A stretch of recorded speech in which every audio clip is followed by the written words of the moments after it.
This man survived 438 days alone at sea. No food, no water, no navigation, no way to call for help.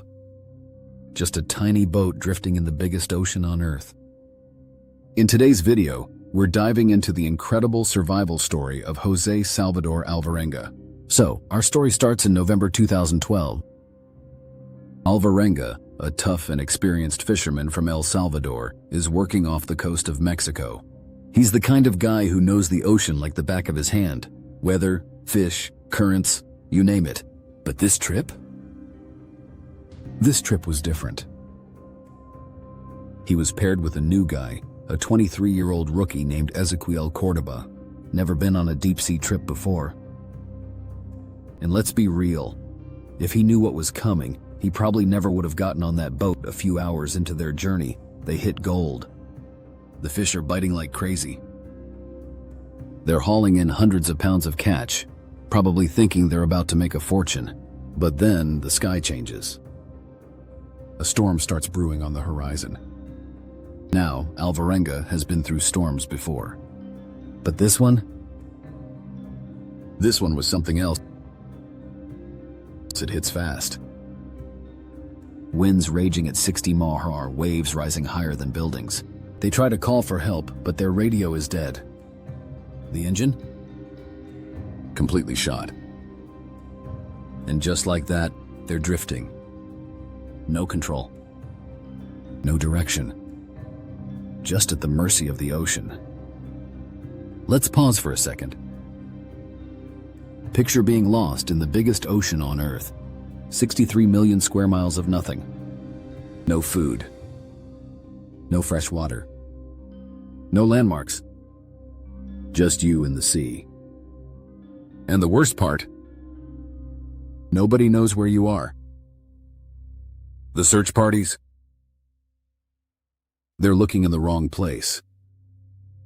The clock is ticking and these guys are running out of time. Back on land, the fishing company started getting nervous. Alvarenga was supposed to return after a couple of days. When he didn't show up, people started asking questions. His boss reported him missing. Authorities got involved.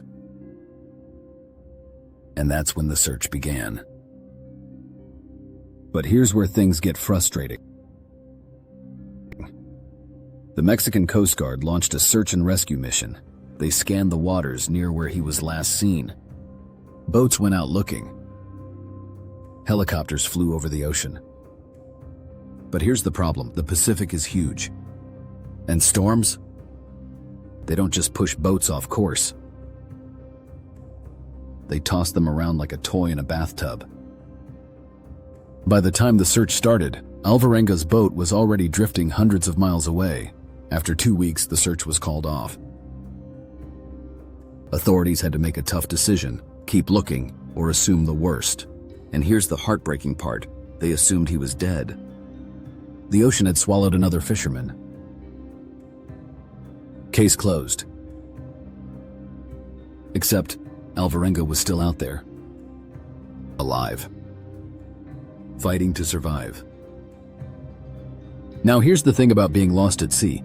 Your biggest enemies aren't sharks or giant waves. It's starvation, dehydration, and your own mind. Alvarenga knew this. His first rule of survival? Ration everything. He and his companion Cordoba had a tiny supply of food, some fish, water, and soda. It lasted a few days. But after that, they were on their own. Water is survival rule number 1. You can go weeks without food, but without water? 3 days and you're done. Rain became his lifeline. He collected every drop he could using containers, even his hands. But when the skies stayed clear for too long, he got desperate. Ever heard of drinking turtle blood? Yeah, Alvarenga did that. And when things got even worse, he drank his own urine. Not ideal, but when it's life or death, you do what you have to do. Next, food. At first he tried fishing the normal way with a net. But when that fell apart, he had to get creative. He caught fish with his bare hands. When birds landed on his boat, he grabbed them, snapped their necks, and ate them raw. Even jellyfish, yeah, those painful stinging blobs, he swallowed them whole. Talk about commitment. But here's where survival gets psychological. Cordoba, the younger fisherman, couldn't handle it. He refused to eat raw meat. He stopped drinking enough water. And after a month, he gave up. He lay down and never woke up again. Now imagine being Alvarenga, trapped alone with only the body of your dead friend beside you. What do? Alvarenga did what he had to. He let Cordoba go, but mentally, he refused to be alone. He started talking to Cordoba, imagining conversations to keep himself sane. And this is key. Survival experts say loneliness can kill you faster than hunger.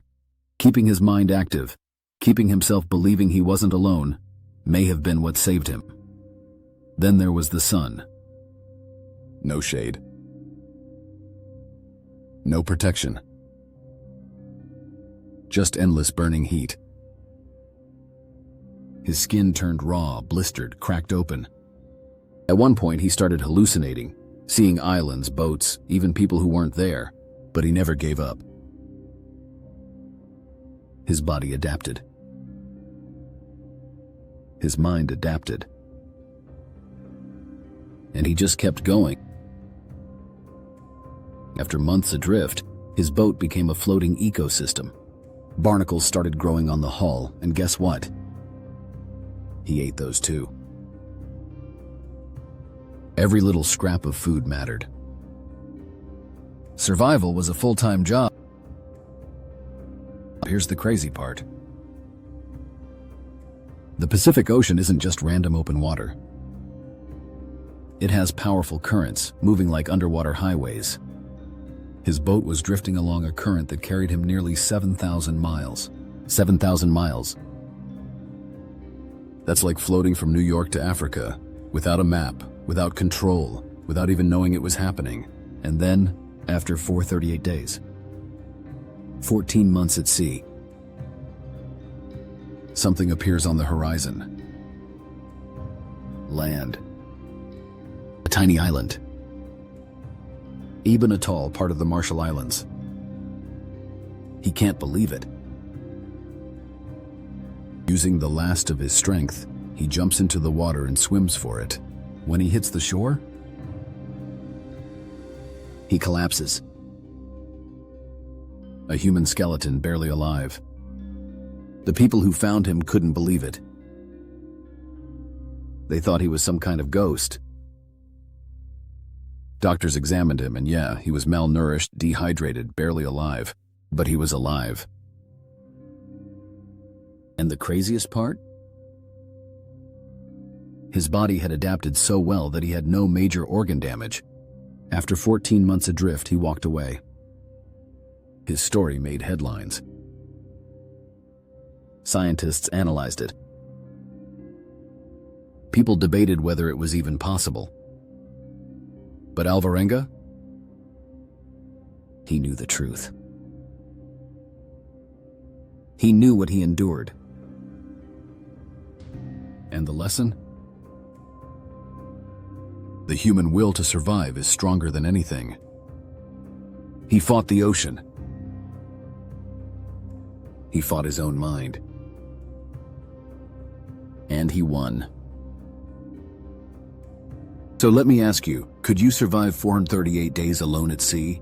What would be your breaking point? Drop your thoughts in the comments, hit that like button, and subscribe for more videos like this. See you next time.